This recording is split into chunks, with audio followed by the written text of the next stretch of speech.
उठ जाग मुसाफिर बोल बही, तेरी रात गमां वाली बीत गई। क्यों सुता है तू पैर पसोर के, उठ नाश्ता कर अल्लाह दा ना बोल के। और ये बड़ा ही मज़ेदार था और शानदार सा नाश्ता मेरे सामने आ गया है। पराठा है, नमक मिर्च का अंडा है और चना मसाला भी है और चाय भी शानदार सी है। मेरे साथ ही रहिएगा। बिस्मिल्लाहिर्रहमानिर्रहीम, अस्सलाम वालेकुम। मैं हूं आपका अपना आसिफ डार। बच्चे जब बालिग होकर ये सोचते हैं कि कामयाबी असल यही है कि ना कि खिलौने जमा किए जाएं बल्कि तालीमी मैदान में आगे बढ़ा जाए। फिर उसके बाद जब शादी हो जाती है और उसे एक बड़ी ही अच्छी शरीक हयात मिल जाती है तो ये भी बहुत बड़ी कामयाबी समझी जाती है। इसके बाद फिर वो रोज़गार के सिलसिला में अगर कारोबार में तरक्की हो जाए या आपकी प्रमोशन हो जाए तो आप इसको कामयाबी समझते हैं। लेकिन जब उम्र ढलने लगती है तो फिर नज़रिया थोड़ा सा चेंज होना शुरू हो जाता है। तो फिर आदमी के यहाँ वो कामयाबी है कि अगर बच्चे अच्छे निकल आएँ, औलाद जो है वो आला निकले और बड़ा घर हो जाए और एक अच्छी सी गाड़ी हो जाए तो ये कामयाबी है। लेकिन जब आदमी बूढ़ा हो जाता है तो तब उसका जो पैमाना है कामयाबी का वो एकदम से तब्दील हो जाता है। तब ये होता है कि अगर वो बीमारियों से बच जाए और अपनी ज़हनी और जिस्मानी तंदुरुस्ती को बरकरार रख सके तो यही कामयाबी होती है। वैसे आप इसका अंदाज़ा इस वीडियो में भी लगा सकते हैं। मैंने एक शख्स को देखा है जो म्यूज़िक के साथ काफ़ी स्ट्रेचिंग कर रहा था, जैसे आई थिंक वो डांस ही कर रहा था, तो काफ़ी एज का था। तो इसको देखकर मुझे ख्याल आया कि आपसे इस तरह की कोई बात की जाए। आइए आप वीडियो देखिएगा। और नवंबर का महीना आ गया है और थोड़ी बहुत ठंड भी हो गई है, लेकिन आज मौसम काफ़ी शानदार है, धूप भी निकली हुई है। लेकिन लोगों का रश अभी शुरू नहीं हुआ। ये दोपहर का टाइम है, तकरीबन 1:40 हुए हैं।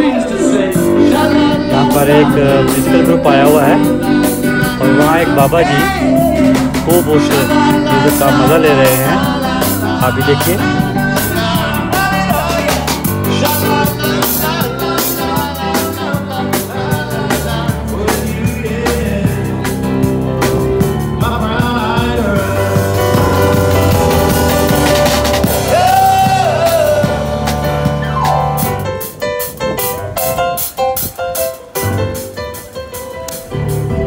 इनको देखकर तो मुझे ऐसा लगा है जैसे ये सबको बताना चाह रहे हों कि दिल होना चाहिए जवान से उम्र की रखे।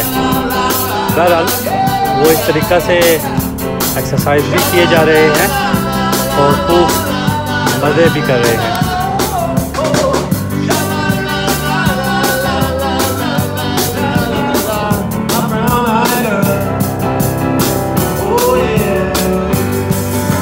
अल्लाह की ज़ात इन बाबा जी को सलामत रखे और ये जो सेहत के लिए और बीमारियों के ख़िलाफ़ जंग लड़ रहे हैं इनको अल्लाह ताला की ज़ात कामयाब करे।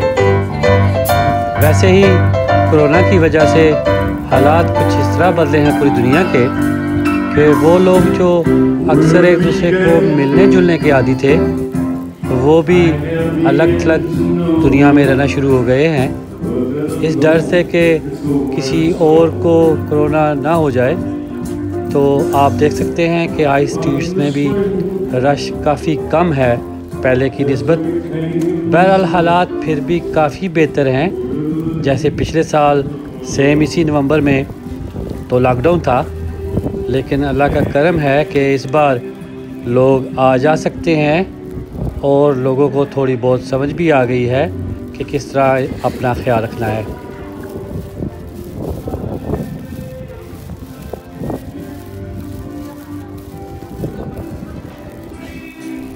और यहाँ से गर्मा गर्म कॉफ़ी ली है तो काफ़ी गर्माइश भी पैदा हो गई है। और अब वापस जा रहा हूँ मैं लेस्टर की तरफ, तो वहाँ से जाकर मैं लंच करूँगा जो आपको भी दिखाऊँगा। मेरे साथ रहिएगा।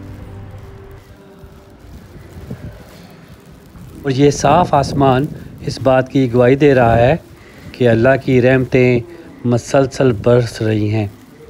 आप जितनी रहमतों का शुक्र अदा करें कम है। और मैं हूँ शहज़ादा सलीम और मेरे सामने आ गई है बड़ी ही मज़ेदार सी हलीम। हलीम के साथ है एक ताज़ा रोटी और इसके साथ जो चटनी है वो भी कमाल की है। ये हलीम इतनी मज़ेदार है, आप यकीन कीजिएगा आपको अंदाज़ा हो ही गया होगा ये कितनी मज़ेदार है। जहाँ भी रहिएगा हंसते मुस्कुराते रहिएगा और हाँ, एक दूसरे का ख्याल रखिएगा। अल्लाह हाफ़िज़।